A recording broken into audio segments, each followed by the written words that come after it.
dia 5 de novembro de 2015. Uma barragem se rompe e atinge distritos de Mariana, em Minas Gerais. Mais de 43 milhões de metros cúbicos de lama arrastam tudo pela frente. 19 pessoas mortas, dezenas desabrigadas e sem fonte de renda. No dia 25 de janeiro de 2019, outra barragem se rompe. Dessa vez, em Brumadinho, na região metropolitana de Belo Horizonte.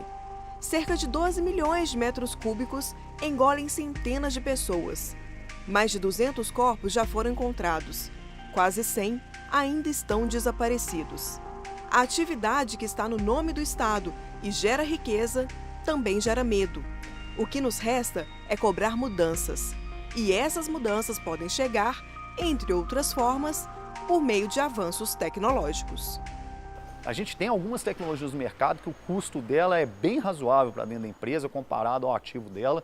Tá? Eu não estou entrando nem na questão da parte social, do impacto social. Eu não vou entrar nessa questão, é porque eu estou falando realmente em relação a custo. Então, assim, em relação aos custos mesmo, eu não vejo nenhuma diferença absurda que vai impactar, por exemplo, num budget final do seu cliente, né? Do custo final de quanto que ele vai gastar. Aquilo é um pouco, não vou falar irrisório, mas não é tão significativo. Mas, obviamente, o impacto social de você criar redundância, de novo fazendo um paralelismo, né? Uma comparação com a indústria aeronáutica, é simples, né? Hoje o avião é o meio de transporte, que são a quilômetros, né, percorridos, é o meio de transporte que tem menos acidentes, assim, disparado. Então, por quê? Porque existe uma redundância muito grande, vai muita gente dentro da aeronave, mas você está medindo tudo a toda hora, verificando tudo a toda hora, obviamente tem um custo maior isso, mas obviamente você também não tem um problema de morte, de acidente, etc. Que é importante dizer, principalmente depois da Segunda Guerra, no início da década de 50, havia muitos problemas. Né? É o caso, por exemplo, do de Havilland Comet, que é um caso clássico dentro da indústria aeroespacial, de trinca de janelas, etc. Mas foi feito um estudo grandioso de tanques de água pressurizados, né, remontagem de aeronaves que caíram, né, no mar, em solo. Então, eu acho que essa indústria de base precisa olhar lá atrás outras indústrias, que hoje é considerada indústria de tecnologia, mas falar, não, eu consigo fazer o mesmo tipo de tecnologia que um avião que está voando lá no ar. Toda essa tecnologia, ela precisa de um maquinário. Quando a gente pensa nesse investimento em maquinário, isso torna esse processo mais caro? Qualquer beneficiamento industrial, mesmo a extração do minério, precisa de investimento. O investimento, é claro, você tem que aportar capital para poder fazer algum tipo de processamento, seja na origem do minério ou processamento industrial. O que precisa ser analisado, o que a gente chama de estudo de viabilidade técnico-econômica, é realmente você verificar quanto você precisa investir, quanto essa unidade industrial vai gerar de faturamento depois, e em quanto tempo você retorna e paga esse investimento. O que nossos estudos mostraram nesses últimos anos e algumas parcerias que a gente fez já com algumas mineradoras que estão avançando nesses estudos, é que eles são sim viáveis. Então, há 2 anos atrás a gente teve um plano que o governo federal soltou no BNDES, que chama Inova Mineral, que é um plano de financiamento junto à FINEP e ao BNDES, de apoio financeiro para esses investimentos na área de inovação dentro das atividades minerais. Um dos projetos que está caminhando junto a uma mineradora justamente foi aprovado, foi analisado em detalhes por todo o corpo técnico do BNDES, financeiro, corpo de engenharia, corpo de projeto, corpo de análise, né, de técnica de viabilidade do projeto, e comprovou que o projeto é viável, que ele traz retorno financeiro, que os produtos colocados no mercado têm competitividade e que a mineradora tem condição de fazer o investimento, inclusive o BNDES vai financiar parte desse investimento. Né? Então, isso é muito importante porque, por mais ambiental e social que seja a ação, o tanto de rejeito que tem, o tanto de investimento que vai precisar, não tem como fazer isso só no caráter social. A mineradora consegue pontualmente construir uma vila aqui, recuperar, ajudar uma prefeitura, entregar um material a custo subsidiado para fazer uma praça. Isso tudo já é feito pelas indústrias, as médias e grandes empresas já fazem isso regularmente. Mas para dar destinação a todo esse estéreo-rejeito que está aí, precisa de um investimento razoável e esse investimento vai acontecer ao longo dos próximos, mínimo, 20, 30 anos. Essa tecnologia é chamada de calcinação flash. A diferença de um forno de calcinação flash é que ele calcina poeira, né? E nenhum forno calcina poeira. Forno de calcário, forno de aço sempre calcina alguma coisa granulada. Então a gente calcina poeira, bem fininha. E a tecnologia ela é um ovo de Colombo, porque ela não é difícil, mas o difícil é controlar e fazer o forno funcionar, né? Então aqui a gente tem a alimentação do material, entra por esse equipamento que está piscando aqui, que está lá em cima, né? Ele carrega pela parte de cima e é trazido para esse queimador aqui, que por sua vez nós acionamos aqui, isso é um grande ventilador que chupa o material todo, suga o material todo, daqui até o final. E junto com ele, empurra ar e combustível junto com ele. Então o material é jogado aqui, chega aqui dentro, ele forma uma nuvem de poeira que entra dentro desse tubo e aqui ele vai aumentando de temperatura até chegar na temperatura máxima. Aqui tem regulagem de entrada e saída de ar.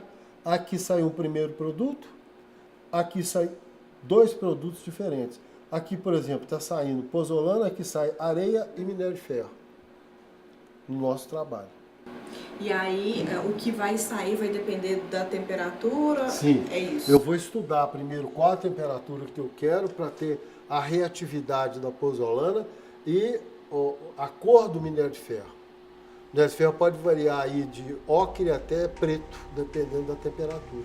A gente pode diminuir o custo da construção civil e o custo da infraestrutura e o Brasil crescer de forma mais homogênea. E mais sustentável, né? Porque você está economizando recursos naturais e utilizando recursos que já foram processados. Que já foram extraídos, já né? foram Inclusive. extraídos. Esse ponto é muito crítico hoje. Porque o pessoal fala, então se existe tecnologia, já existe há alguns anos de pesquisa, por que não é feito ainda? Muitas vezes é porque a regulamentação, a lei, todo o arcabouço jurídico por trás disso no Brasil é muito complexo. E muito, apesar da quantidade de leis que a gente tem, não tem uma lei que defina claramente como tratar o rejeito. Por isso que a gente fala, a Política Nacional de Resíduos Sólidos, que é uma lei publicada pelo governo agora em 2010, ela regulamenta o uso dos resíduos que vêm da indústria, que é o subproduto da indústria.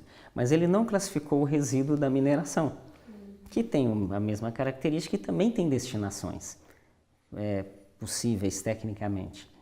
A indústria já vem trabalhando a reutilização dos seus resíduos há muitos anos. A própria siderúrgica, que consome o minério de ferro, já reaproveita mais de 90% de todos os seus resíduos. Mas a própria mineradora ligada a essa siderúrgica não aproveita nem 1%. E precisa que essa regulamentação facilite o ambiente para que o empresário trabalhe de uma forma segura. Tecnicamente, a gente sabe que é extremamente seguro, mas para ele investir, ele precisa ter segurança em toda a cadeia vai funcionar dentro da regulamentação correta. Dentro da engenharia você tem que seguir, eu disse em relação a principais bibliografias conhecidas e normas técnicas, seja a norma americana, brasileira, de vários tipos de norma, alemã, europeia, japonesa, etc. A gente segue todas essas normas, inclusive as empresas que nem eu falei, a gente representa uma empresa grande, ela obriga a gente a seguir isso e verificar isso a todo tempo, né? Então isso é uma prática comum do mercado. Tá? O que eu acho que a gente precisa, na verdade, refletir um pouco sobre isso foi em relação ao que a gente tem, que a indústria de mineração, a indústria de siderurgia, a indústria de base precisa aprender com as demais indústrias.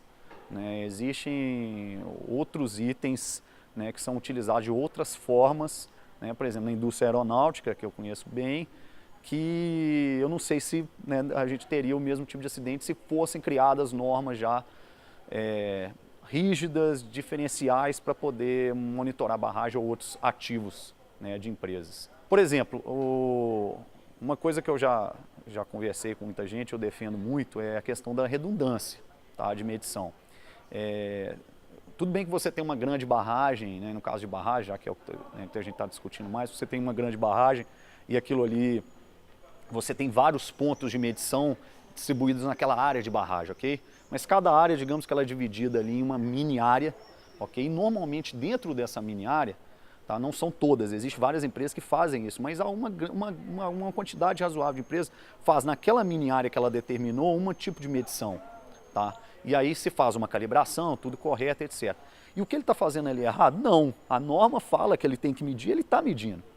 Mas por que não medir ali de outras formas? Existem tecnologias diferentes na mesma mini área, você colocar outras formas. Vai aumentar o custo, mas se você já está implantando aquilo ali, né, o custo é muito menor. Então, se você consegue ali, em vez de você usar um sensor, usar 2 ou 3 sensores, tem uma redundância dupla ou tripla, né, é totalmente diferente. Então, e a indústria aeronáutica ela usa muito isso. A gente conversou um pouquinho, a questão vou dar um exemplo básico, uma aeronave de médio para grande porte, né, você tem, por exemplo, sensores de diversos tipos, um tipo de sensor é sensor de gases de escape, de temperatura de gases de escape daqueles motores, né, de motores a jato. Normalmente ali são 3 sensores, tá? Qual que é o objetivo? Se um falhar no ar, ele vai avisar e na hora de pousar você vai ter que fazer uma verificação inteira da aeronave.